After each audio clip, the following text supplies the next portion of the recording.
ಇನ್ನು ಸರ್ಕಾರಿ ಬಸ್ ಅನ್ನ ಹತ್ತೋಕ್ ಮುನ್ನ ಒಮ್ಮೆ ಎಚ್ಚರವನ್ನು ವಹಿಸಬೇಕಾಗತ್ತೆ. ಡಕೋಟಾ ಬಸ್ಗಳನ್ನ ರಸ್ತೆಗಿಳಿಸಿದೆ ಇದೀಗ ಕೆಎಸ್ಆರ್ಟಿಸಿ. ಅದನ್ನ ಹತ್ತೋದ್ರೂ ಕೂಡ ಪ್ರಾಬ್ಲಮ್. ಕೆಎಸ್ಆರ್ಟಿಸಿ ಬಸ್ ರಸ್ತೆನಲ್ಲಿ ಬರ್ತಿದೆ ಅಂತ ಅಂದ್ರೂ ಕೂಡ ಹೆದರಿಕೊಳ್ಳುವಂತಹ ಪರಿಸ್ಥಿತಿ ನಿರ್ಮಾಣ ಆಗಿರುವಂತದ್ದು.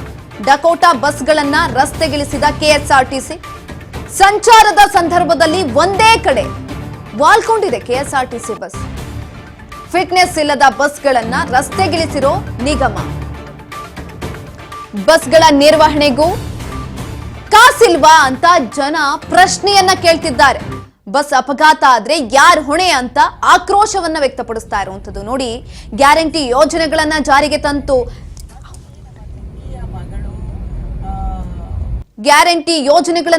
ತಂತು ತದನಂತರ ಫ್ರೀ ಬಸ್, ಹೆಣ್ಮಕ್ಳಿಗೆಲ್ಲ ಫ್ರೀ ಟಿಕೆಟ್ ಅದೆಲ್ಲವನ್ನ ಘೋಷಣೆ ಮಾಡ್ತು. ಆದ್ರೆ ಈ ರೀತಿಯಾದಂತ ಡಕೋಟಾ ಬಸ್ಗಳನ್ನ ಇನ್ನೂ ಕೂಡ ಇಟ್ಕೊಂಡಿರುವಂತದ್ದು.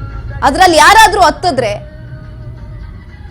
ಉಳಿತಾರ ಅನ್ನೋದೇ ಯೋಚನೆ, ಆ ಒಂದು ಪ್ರಶ್ನೆ ಕಾಡೋದಕ್ಕೆ ಶುರುವಾಗಿ ಹೋಗುತ್ತೆ. ಅಟ್ಲೀಸ್ಟ್ ಅದ್ರೊಳಗಡೆ ಇರೋರ್ಗೆ ಒಂದ್ ರೀತಿ ಭಯ ಆದ್ರೆ, ಇನ್ನು ಆಚೆ ರಸ್ತೆನಲ್ಲಿ ಓಡಾಡ್ತಿರ್ತಾರಲ್ಲ, ಬೇರೆ ವೆಹಿಕಲ್ಸ್ ಓಡಾಡ್ತಾ ಇರುತ್ತಲ್ಲ, ಅದಕ್ಕೆ ಇನ್ನೊಂದ್ ರೀತಿನಲ್ಲಿ ಭಯ. ಯಾಕಂತ ಅಂದ್ರೆ ಯಾವಾಗ ವಾಲಿರೋ ಬಸ್ ಅವ್ರ ಮೇಲೆ ಬೀಳುತ್ತೋ ಗೊತ್ತಾಗೋದಿಲ್ವಲ್ಲ. ಹಾಗಾಗಿ ಆ ಕೆಎಸ್ಆರ್ಟಿಸಿ ಬಸ್ಗಳನ್ನ ಹತ್ತೋಕು ಮುಂಚೆ ಯೋಚನೆ ಮಾಡ್ಬೇಕಾಗತ್ತೆ.